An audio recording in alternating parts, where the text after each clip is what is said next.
Market లో invest చేసి మీ డబ్బులు డబుల్ చేసుకోవాలనుకుంటున్నారా? సుందర రామిరెడ్డి గారి లైవ్ సెమినార్ కి అటెండ్ అవ్వండి.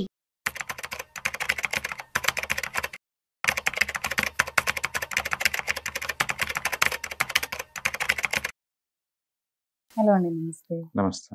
ఇప్పుడు నిఫ్టీ ఐటీ చూసుకున్నట్లయితే మనకు సింగిల్ డేలోనే 6.7% పెరిగిందండి. అంటే అది నిజంగానే అంత సింగిల్ డేలో అలా పెరగ అవకాశం ఉందంటారా? ఇంతకు ముందు కూడా ఇలాంటి చేంజెస్ ఎప్పుడైనా మనం చూసామా? బేసికల్ గా మార్కెట్ ఎప్పుడు కూడా లేదు. మనం ఇంతకుముందు అనుకున్నట్టు ఇంటర్నేషనల్ గా, పొలిటికల్ గా, జియోగ్రఫిక్ వైజ్ గా, సెక్టర్ స్పెసిఫిక్ ఏదో ఒకటి ఎఫెక్ట్ అవుతా ఉంటుంది అనమాట. కరెక్ట్. అందుకని వరల్డ్ వైడ్ గా 3 బాగుంది అనుకోండి, వరల్డ్ వైడ్ గా ఆ న్యూస్ వల్ల పర్టికులర్ సెక్టర్స్ బాగా మూవ్ అవుతాయి. అంతేందుకు గవర్నమెంట్ వాళ్ళు డిఫెన్స్ బడ్జెట్ 50,000 కోట్లు పెంచబోతున్నారు. ఆ న్యూస్ వచ్చింది ఈ రోజు. 4 days నుంచి డిఫెన్స్ స్టాక్స్ పరిగెడుతూనే ఉన్నాయి. డిఫెన్స్ ఇండెక్స్ ఒక్కటే ఆల్మోస్ట్ 20% మూవ్ అయిందండి ఈ మంత్. ఒక సింగిల్ సెక్టార్ అది 20% మూవ్ జరిగింది. అందుకని అప్పుడప్పుడు ఫేవరబుల్ కండిషన్స్ ఉన్నప్పుడు సింగిల్ సెక్టారే అంత మూవ్ అయ్యే ఛాన్స్ ఉంది. ఈ రోజు లైవ్ మార్కెట్ లో డిఫెన్స్ ఇండెక్స్ 6% మూవ్ అయింది సింగిల్ డే కండి. అందుకని ఐటీ మొన్న మూవ్ అయింది. ఎందుకు మూవ్ అయింది ఆ రోజు అంటే, ఒకటి ఎంటైర్ మార్కెట్ రికవర్ అవుతుంది. ఎందుకంటే వారు ఆగిపోయింది కాబట్టి, పెద్దగా ఊహించుకున్న వారు కడితే అది ఇద్దరు రాజీకి వచ్చారు కాబట్టి ఏం లేదు కాబట్టి అది గుడ్ న్యూస్. అందుకని బెటర్ న్యూస్ ఏంటంటే, అమెరికా చైనా వాళ్ళ టారిఫ్ ని తగ్గించుకున్నారు. అది 140% దగ్గర నుంచి 30% టారిఫ్ తగ్గించుకున్నారు ఇద్దరు నెక్స్ట్ 90 days కి. ఇక దాంతో టాక్స్ అంటూ బిగిన్ అయినాయి కాబట్టి ఇంత ముందులాగా అనుకున్నట్టు టూ మచ్గా ఉండకుండా ఎక్కడ సెటిల్ చేసుకుంటారని పాజిటివ్ న్యూస్ వచ్చింది. ఇప్పుడు ఎక్కడైతే అన్సర్టనిటీ పోతుందో అప్పుడు క్లయింట్స్ బడ్జెట్ స్పెండ్ చేస్తారు, ఐటీకి ఎక్కువ ఇంపార్టెన్స్ ఇస్తారు. వరల్డ్ అన్సర్టనిటీలో ఉందనుకోండి, ఐటీ బడ్జెట్ తగ్గిస్తారు. ఎక్కడైతే అవసరం లేదో అక్కడ కాస్ట్ కటింగ్ చేసుకుంటూ వస్తుంటారు. అందుకని ఫస్ట్ వరల్డ్ వైడ్ గా అన్సర్టనిటీ ఉంటే ఫస్ట్ ఎఫెక్ట్ ఇండెక్స్ ఐటీనే. ఎందుకంటే ఇండియాలో ఐటీ ఉందనే కానీ ఇండియా నుంచి రావట్లే వాటికి అమౌంట్ అంతా అబ్రాడ్ నుంచి వస్తుంది. ఇప్పుడు టీసీఎస్ ఉంది అనుకోండి, అది ఇండియన్ కంపెనీ, అది ఇండియాలో డబ్బు వస్తుంది ఏమనుకుంటాం కదా. ఇండియాలో వచ్చి దానికి రెవెన్యూ కేవలం 7% అండి. అమెరికా నుంచి 50% వస్తుంది, రెస్ట్ ఆఫ్ యూరోప్ నుంచి వస్తుంది దానికి. అంటే అది బేసికల్ గా ఎంఎన్సీ కంపెనీతో సమానం, ఇండియన్ కంపెనీ కదా కాదు. ఎందుకంటే ఇక్కడ లోకల్ ఏం రావట్లేదు రెవెన్యూ. అట్లా ఇండియా ఐటీ టోటల్ ఐటీకి మోర్ దెన్ 50% అబ్రాడ్ నుంచి వస్తాయి. అందుకని నేచురల్ గా వరల్డ్ వైడ్ హెల్దీ మార్కెట్ ఉన్నప్పుడు ఎక్కువ పాజిటివ్ ఉంటాయి అనమాట. అందుకని ఎప్పుడైతే ట్రంప్ అండ్ చైనా వాళ్ళు ట్రేడ్ పోస్ట్ పోన్మెంట్ కి వచ్చారో, దాంతో ఆ పాజిటివ్ మార్కెట్ కిందంటే ఎంటైర్ వరల్డ్ మార్కెట్ పెరిగింది.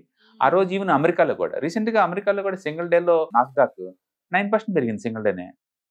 Single day 9%. అండ్ మొన్న పాకిస్తాన్ తో వార్ ఆగిపోయిన రోజు నిఫ్టీనే 4% దాకా పెరిగింది, సెన్సెక్స్ 3000 పాయింట్స్ దాకా పెరిగింది. అందుకని అప్పుడప్పుడు ఫేవరబుల్ కండిషన్ లో మార్కెట్ అట్లా బ్లాస్ట్ అవటం అనేది మామూలు విషయం. అయితే నిఫ్టీ ఐటీ ఇంత ముందుకు అవ్వలేదు అన్నారు కదా. ఒక కోవిడ్ అప్పుడు 2020లోనే 6 times పెరిగిందండి, అది more than 6% single day. Covid అప్పుడు ఎగ్జాంపుల్ ఇప్పుడు మార్చి 20th 2020లో 9% పెరిగింది సింగిల్ డేలో 9% పెరిగింది ఐటీ ఇండెక్స్. అండ్ మళ్ళీ 2020లోనే ఏప్రిల్ 7th నెక్స్ట్ మంత్ మళ్ళీ తర్వాతనే 7.7% పెరిగింది.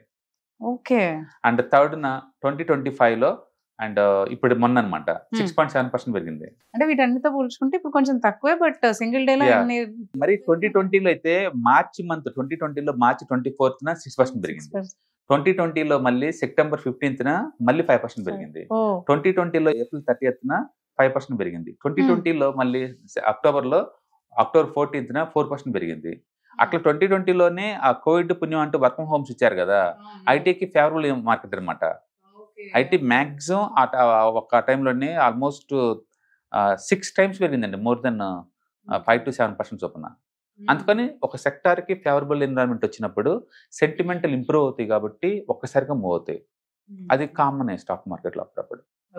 కాకపోతే మొన్న ఐటీలో జరిగిన ర్యాలీ ఏంటంటే ఏప్రిల్ 2020 తర్వాత ఫస్ట్ టైం మళ్ళీ ఆల్మోస్ట్ 5 years తర్వాత మళ్ళీ వరల్డ్ వైడ్ గా అన్సర్టనిటీ తగ్గింది కాబట్టి మళ్ళీ ఐటీ రికవరీ పాత్రలోకి వచ్చేసింది అనమాట. ఎంతకంత ఇది కన్సిస్టెంట్ గా ఉంటుంది అంటారా? మరి కన్సిస్టెన్సీగా ఉంటుంది అనే బదులు వరల్డ్ వైడ్ గా సర్టనిటీ పోయింది కాబట్టి రికవరీ అయ్యే ఛాన్స్ ఎక్కువ ఉందన్నమాట. అంటే ఇప్పుడు ఆల్రెడీ డిఫెన్స్ స్టాక్స్ అన్ని ఆల్ టైమ్ హైకి వచ్చేసినాయి, ఆల్ టైమ్ హైలో ఉన్నాయి. అండ్ బ్యాంకింగ్, ప్రైవేట్ బ్యాంక్స్ అన్ని ఆల్ టైమ్ హైకి వచ్చేసినాయి ఆల్రెడీ. నిఫ్టీ ఆల్ టైమ్ హైకి జస్ట్ 4% తక్కువలో ఉంది. అండ్ ఫార్మా అయితే ఆల్ టైమ్ హైకి 9% డౌన్లో ఉంది. రియల్ ఎస్టేట్ 9% డౌన్లో ఉంది. అంటే మొత్తానికి మెజారిటీ సెక్టర్స్ అన్ని కూడా ఆల్ టైమ్ హై దగ్గరకు వస్తున్నాయి స్లో అండ్ స్టడీగా. అండ్ కాబట్టి విత్ ఇన్ 2-3 months మళ్ళీ ఇవన్నీ కూడా ఆల్ టైమ్ హైకి వచ్చేస్తాయి. అంటే ఈ లెక్కన మార్కెట్ డౌన్ అవటం ఎంత స్పీడో రికవరీ కూడా అంతే స్పీడ్ తో ఉండే ఛాన్స్ ఎక్కువ ఉంది. వితిన్ 2-3 మంత్సే కదా ఇప్పుడు మనకి అవును, అంత recovery 3 months లో అయిపోయింది. జరిగిపోయింది. ఈ ఫాస్ట్నెస్ కూడా ఆశ్చర్యమే. ఇది పట్టడం ఆశ్చర్యం అనుకుంటే రికవరీ కూడా అంతే ఇంత త్వరగా ఆశ్చర్యం. ఎక్స్పెక్ట్ చేయలేదేమో యాక్చువల్లీ. ఇంత పెరిగితే మ్యూచువల్ ఫండ్ 20% క్యాష్ మెయింటైన్ చేస్తున్నారు. ఏం అవసరం వాళ్ళకి?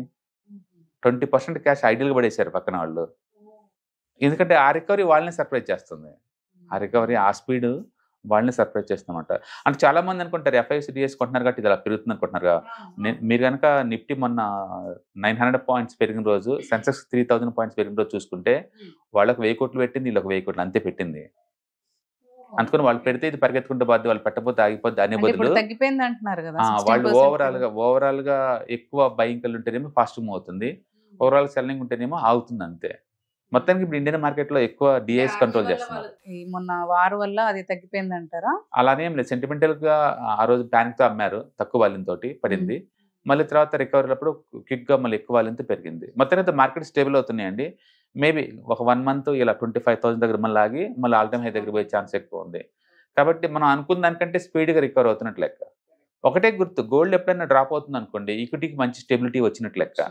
అంటే గోల్డ్ బాగా డ్రాప్ అవుతుంది కాబట్టి ఈక్విటీ పోయే ఛాన్స్ ఎక్కువ ఉంది. అండ్ ఇండెక్స్ సంబంధించిన విషయం కాదండి, ఇది యాక్చువల్గా వరల్డ్ వైడ్ అన్సర్టన్ వల్ల అవుతుంది అనమాట. ఇండియా ఎకానమీ చాలా స్ట్రాంగ్ ఉంది.